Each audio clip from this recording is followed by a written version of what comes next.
Assalamualaikum warahmatullahi wabarakatuh. Bertemu lagi dengan saya Bu Nur Hayati pada pelajaran administrasi pajak. Pada semester genap ini kita akan meneruskan tentang pajak penghasilan pasal 21. Nah, di semester yang kedua ini kita akan melakukan perhitungan PPh pasal 21 untuk pegawai tidak tetap. Kemarin tugas terakhir kita di semester ganjil adalah penghitungan PPh pasal 21 pegawai tetap.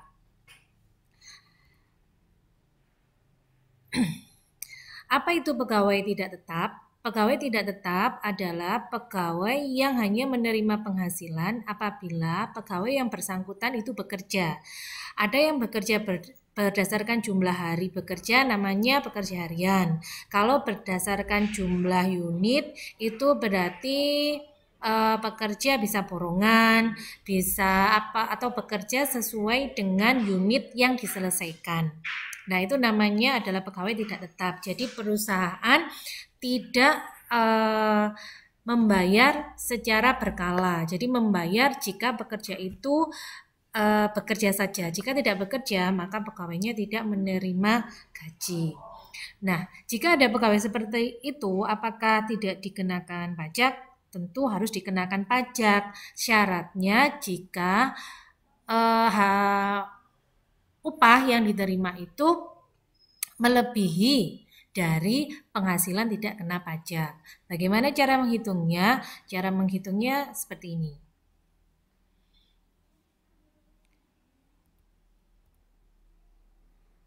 Nah, ini PPh pasal 21 untuk pegawai tidak tetap itu ada dua. Ada yang untuk upah harian, mingguan, satuan, borongan, uang saku harian atau mingguan jika tidak diberikan secara bulanan. Jadi upah sehari jika upah hariannya kurang dari 450 maka pegawai itu tidak dipotong pajak atau pajaknya 0.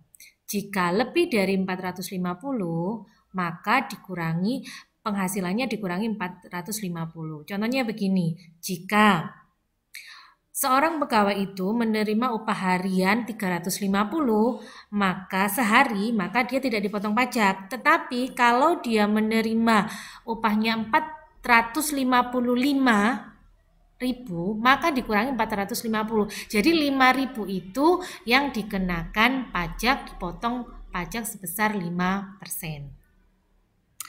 Tuh. Tetapi jika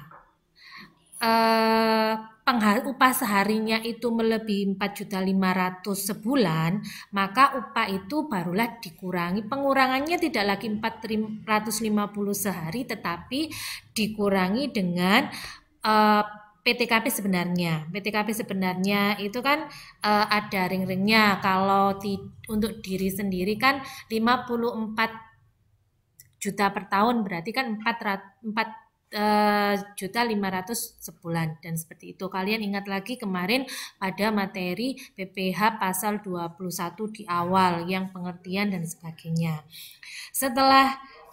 Jadi jika gajinya itu lebih dari upahnya itu sebulan lebih dari 4.500.000 maka dikurangi dengan PTKP-nya. Ini kan dia tidak masih bujangan, tidak menikah, tidak memiliki anak atau tidak memiliki tanggungan, berarti dikurangi dengan 4.500.000. Kalau gajinya 4.500.000 jadi 0. Kalau gajinya 4.600.000 maka yang 600 kan 4.500 4.600 dikurangi 4.500 untuk PTKP-nya. Jadi yang dikenakan pajak adalah yang 100.000 itu dikenakan tarif PPh pasal 21 pasal 17 dengan ring 0 sampai 50 juta itu 5%, 50 juta sampai 250 itu 15%, 250 juta sampai 500 itu 25% dan di atas 500 juta itu sebesar 30%. Kalian harus ingat lagi yang seperti itu. Nah, Nah, ini diperhitungkan PPh yang telah dipotong dan tarif pasal 17 ditetapkan jika penghasilan kumulatif sebulan melebihi PTKP sebulan untuk diri sendiri. Ini perhitungan jika menggunakan jika gajinya atau upahnya itu pakai upah harian, mingguan, satuan, atau borongan. Jika dia menerimanya bulanan, maka perhitungannya harus disetahunkan dulu.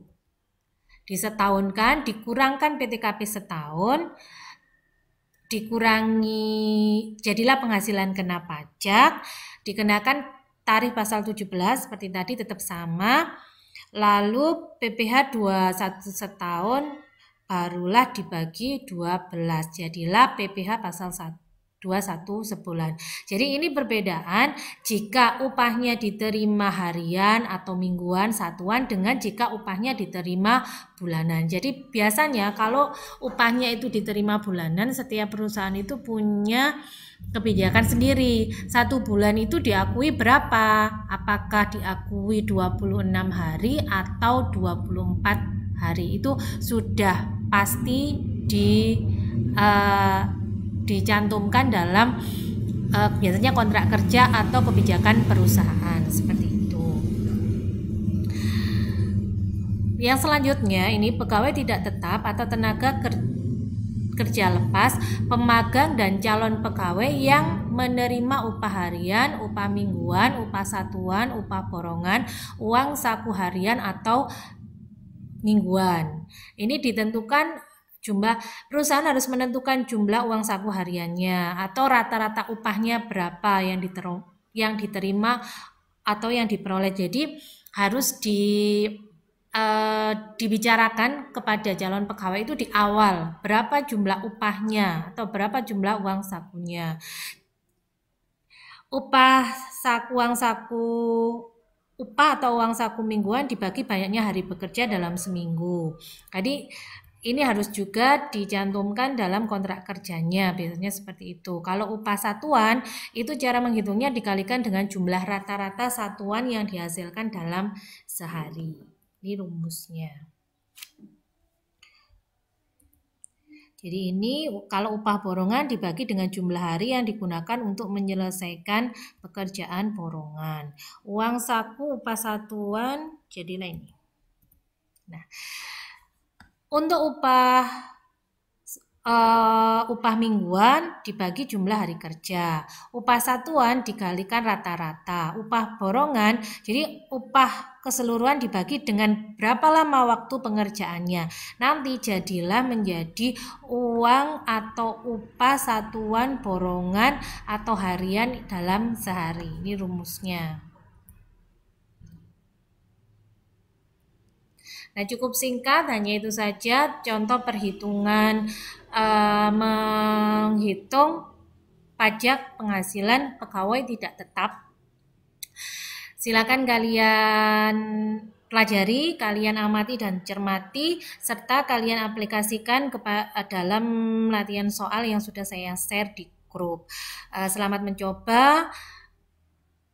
Tetap semangat, tetap jaga kesehatan. Wassalamualaikum warahmatullahi wabarakatuh.